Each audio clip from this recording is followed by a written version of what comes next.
Hello বন্ধুরা, আশা করি তোমরা সবাই অনেক ভালো আছো আর আমিও ভালো আছি। আজ একটা নতুন রকমের পিঠে নিয়ে চলে আসলাম তোমাদের কাছে। তো দেখো, আজকে কিন্তু আমি বানাবো গাঁদা ফুল পিঠা। তো গাঁদা ফুল পিঠা শুনে একটু বেশ ভালো লাগছে না, অন্যরকম। তো দেখো কিভাবে আজকে বানাই। আমি প্রথমে দেখো কড়াইতে একটু জল দিয়ে 10 টাকার একটা দুধের প্যাকেট দিয়ে দিয়েছি, দিয়ে সেটাকে একটু ফুটিয়ে নিয়েছি। নিয়ে এই যে গাজরটা আমি আগে থেকে সিদ্ধ করে পেস্ট করে রেখেছিলাম, আর এই গাজরটা দিয়ে একটু নাড়িয়ে নিচ্ছি। যখনই এই জলটা ফুটে উঠবে তখনই আমি কিন্তু এই গাজরের এই ডোটার ভিতরে একটু লবণ দিয়ে দেব, আর লবণ দিয়ে একটু নাড়িয়ে নেব ভালো করে। বেশ জলটা ভালো করে ফুটে যাবে, আর সাথে গাজরের যে গন্ধটা থাকে সেই গন্ধটাও কিন্তু মিলিয়ে যাবে। তারপরে দেখো এইখানে জলটা কিন্তু বেশ ফুটে গেছে, আর আমি এবারে চালের গুঁড়ো দিয়ে দেবো। চালের গুঁড়ো দিয়ে এই পিঠেটা আমি তৈরি করব। যেভাবে চালের গুঁড়ো দিয়ে যে ডো তৈরি করা হয় জল গরম করে, ঠিক সেই রকমই কিন্তু এইভাবেই করব পিঠেটা। আর এই যে হলুদ কালারটা, সেই কালারটা কিন্তু পুরোই প্রাকৃতিক, যেটা হবে পুরো গাজরের কালারটা। আর এদিকে দেখো আমি চামচ দিয়ে ভালো করে একটু মথে নিচ্ছি, আর কত সুন্দর কালার এসে গেল, দেখেছো তো বন্ধুরা। আর এবারে আমি কিন্তু চামচ দিয়ে ভালো করে এটা মথে নেব। তারপরে দেখো আমি এবারে গ্যাসটা অফ করে দিয়েছি, আবার একটু ভালো করে মথে নিচ্ছি। ভালো করে এইভাবে চেপে চেপে কিন্তু মথে নিতে হবে। এবারে আমি একটা চপিং বোর্ডের উপরে এই ডোটা নামিয়ে নিচ্ছি, আর এই ডোটা কিন্তু গরম গরম অবস্থাতেই মথে নিতে হবে ভালো করে, যেহেতু এখন শীতকাল, রেখে দিলে কিন্তু পুরো ডোটা ফেটে যাবে। আর দেখো আমি কিন্তু হাতে একটু সামান্য তেল মেখে নিয়েই এই ডোটা মথতে শুরু করেছি। আর এভাবে সুন্দর করে আমি একদম গাটা মসৃণ করে মথে নেব। আর দেখো এইদিকে আমি একটু চালের গুঁড়ি আর এই যে নারকেলের পুরটা আমি কিন্তু আগে থেকেই রেডি করে রেখেছিলাম, আর এই পিঠের ভিতরে আমি নারকেলের পুরটাই দেব। আর এদিকে দেখো একটু হালকা করে চালের গুঁড়ো হাতে করে নিয়ে তারপরে ডোটা গোল করে একটা বাটির শেপ দিয়ে নেব।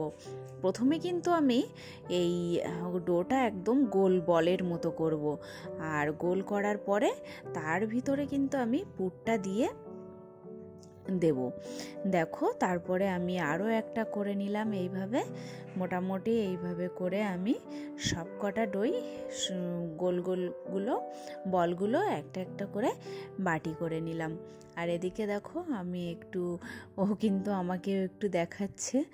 তারপরে দেখো এদিকে আমার বাটি করা প্রায় হয়ে গেছে, আর একটু বাকি আছে, একটা বাকি আছে, তো আর একটাও করে নিলাম।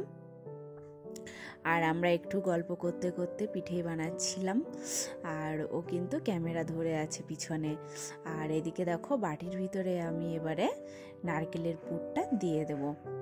এই যে পুরটা দিয়ে এবারে মুখটা ভালো করে আটকে দেবো, যাতে পুরটা বাইরে না বেরোতে পারে।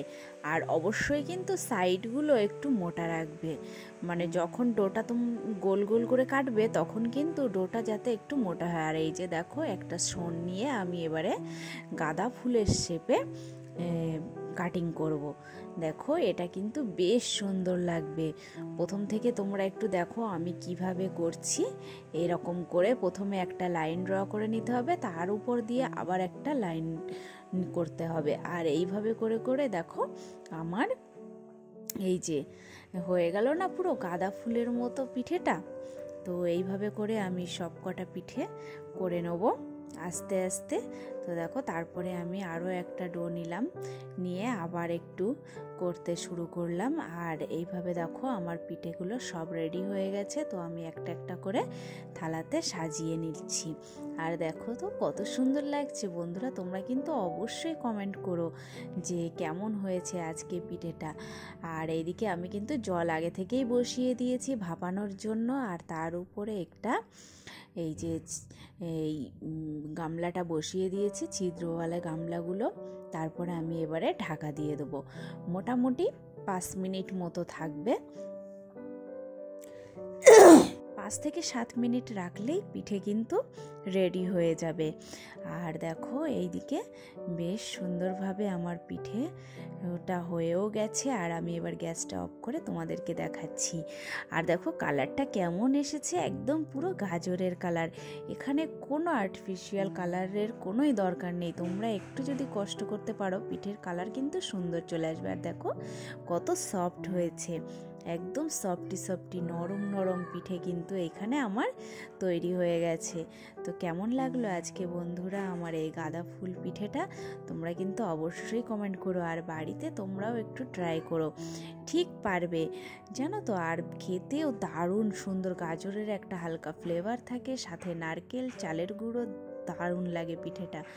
তোমরা কিন্তু অবশ্যই করো। আর আমার পিঠেটা কেমন লেগেছে কমেন্ট করতে কিন্তু কেউ ভুলো না। আর আমার ভিডিওগুলো কেমন লাগে তোমরা কিন্তু অবশ্যই একটু কমেন্ট করো। তোমাদের একটা কমেন্ট আমার অনেক উৎসাহ জাগায় একটা ভিডিও বানাতে। তো দেখো আজকে এই পর্যন্তই, তোমরা সবাই ভালো থাকবে, বাই।